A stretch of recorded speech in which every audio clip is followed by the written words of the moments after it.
At the time, I had no idea what MS was. In a way, it was like, okay, something has actually been wrong with me.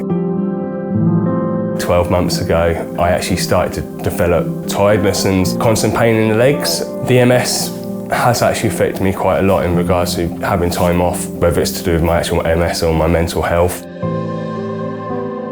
Life does carry on, but you've always got this other thing now which you are completely aware of, and to me it was just trying to sort of work with that and fight that. So I actually discovered MS UK.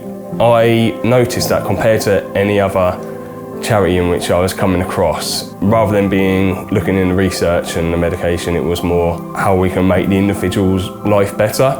So I think initially it was reaching out and speaking to someone, seeing there was no one I knew at the time who had MS. It was the perfect way for me to just, I guess, vent out a little bit to someone who actually understands.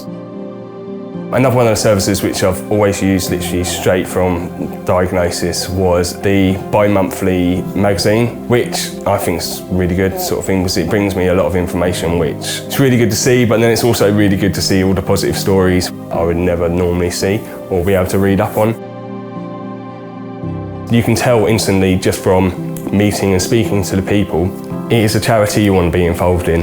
A dream of mine was like, I want to do the marathon. Up until that point, I'd always been, I guess, like taking from the MS UK services, but I'd never actually given back.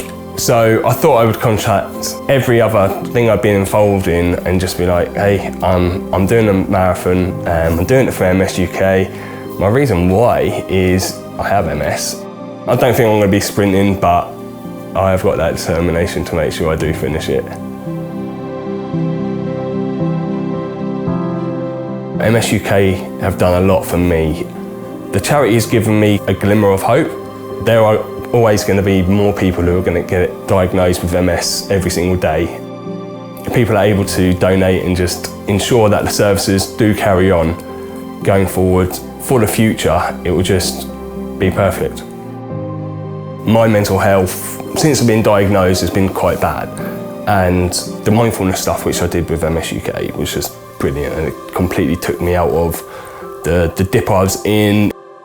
If MS UK wasn't there, I don't think my journey would have been as successful. It's important to have a positive attitude when you've got MS, because MS is so random, so undefined, it's unique for everyone.